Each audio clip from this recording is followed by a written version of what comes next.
ครับวันนี้เราจะมาดูกรรมที่มักจะมีคนสงสัยอยู่เสมอนะครับ ว่าเขียนตกไปหรือเปล่าเขียน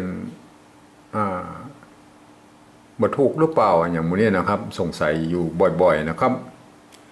เรามาดูเลยนะครับในภาษาละนาแบบปริวัติแบบที่3นะครับอันบนนี่นะครับเขียนเป็นปริวัติแบบที่3มาก่อนก็คือตามภาษากำอู้นะครับตามเสียงกำอู้นะครับบ่จักมักมากขอบอกฮื้อก่อนเฮยนะครับเรามาดูภาษาล้านนาเลยนะครับเรามาดูนะครับบอนะครับบอ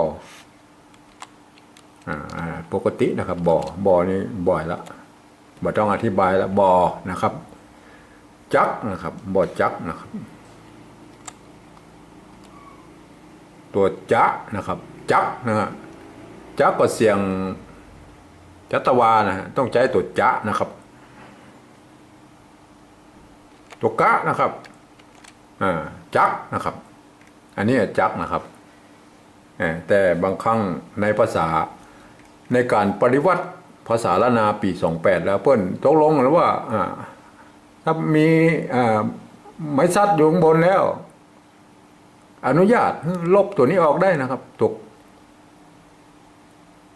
กะเนี่ยครับตัวสะกดเนี่ยออกไปได้ก็เหลือแค่นี้แหละครับอ่านว่าจักนะครับจักนะครับแต่ถ้าจะเป็นตัวสระอามีไม่กายี่อ่านว่าจากนะครับเพราะนั้นต้องเข้าใจไว้นะครับเป็นข้อตกลงปฏิวัติปี28นะครับเพราะนั้นจะต้องรู้ไว้เลยนะครับว่าแบบอีเปิ้นอ่านว่าจักนะครับจักนะครับมักนะครับมักอันเดียวกันนะครับ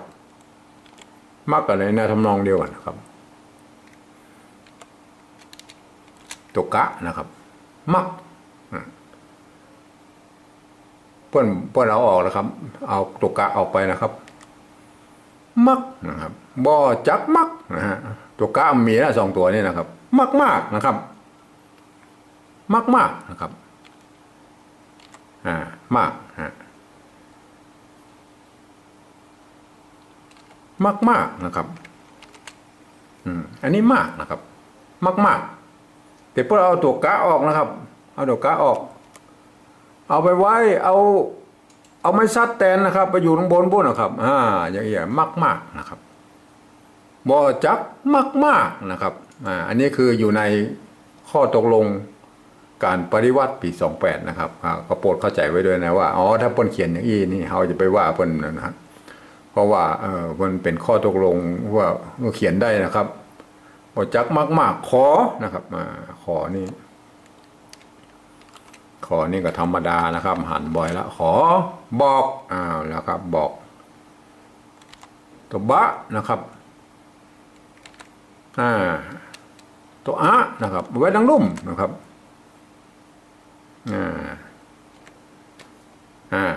นี่ก็บอกครับบอกนะครับบอก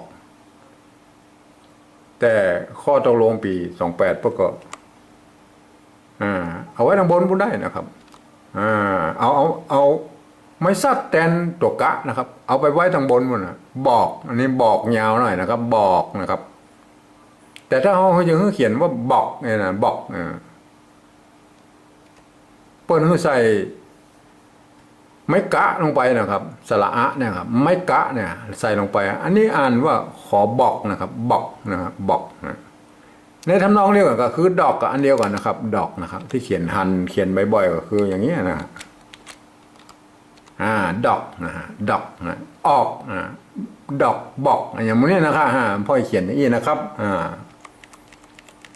ฮือนะครับฮือนะครับฮือนี่มีไม่กืออยู่ข้างบนนะครับใส่ไม้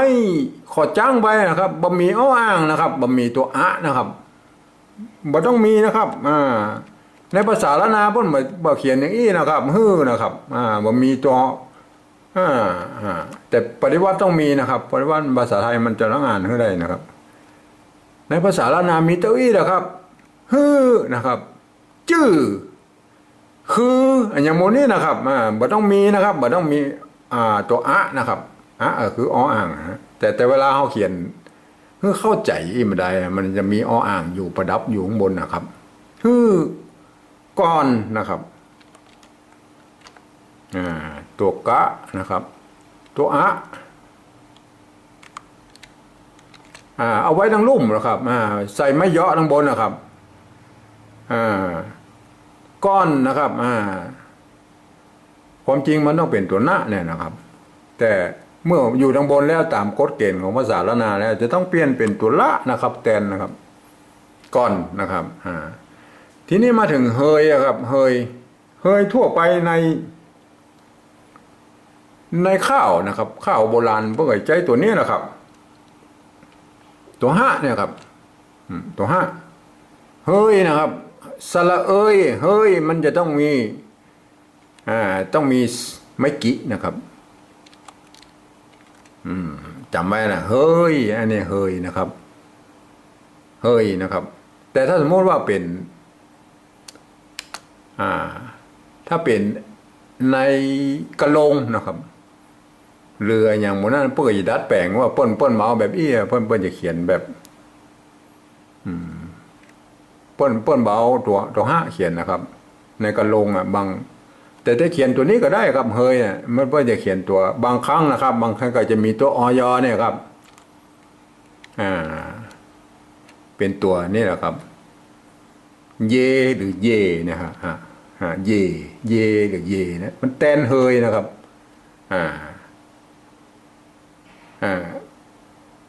บางตำราเปิ้ลก็ใจแบบบี้นะครับ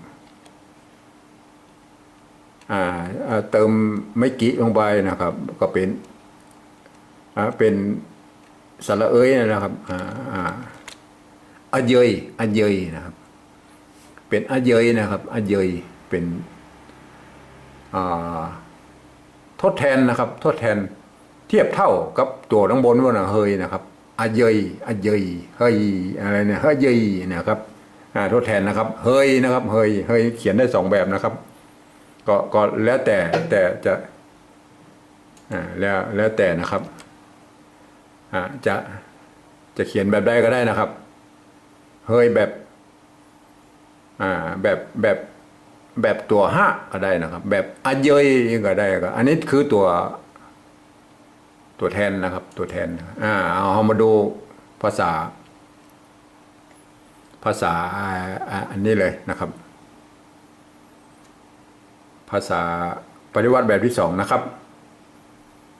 บอนะครับบออันนี้บ่ต้องใส่ไม้จัตวาแล้วครับเพราะว่ามันเป็นภาษาปริวัติครับมันเป็นตัวจะนะครับตัวจะมันก็ต้องอ่านแบบภาษาละนาแหละครับจะมันก็ต้องอ่านว่าจักนะครับมันก็คืออ่านตัวบนอยู่นะอ่านจักมักนะครับมักนะครับมันใส่กอไก่ด้วยนะครับมากขอบอกเขียนไปโต๊ะปกตินะครับบอกฮือนะครับ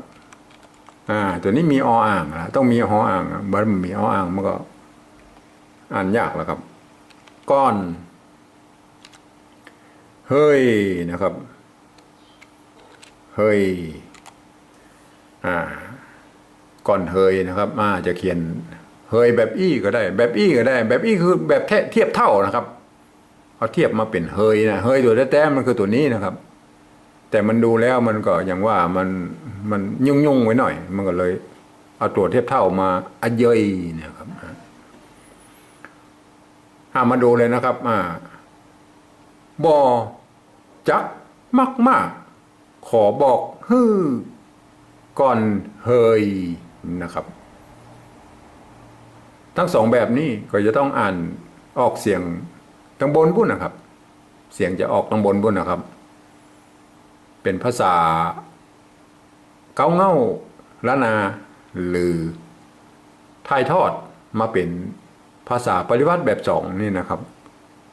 แบบสุดท้ายที่จะอธิบายให้คนทั่วไปได้รู้เรื่องนั่นก็คือต้องแบบสามนี่นะครับ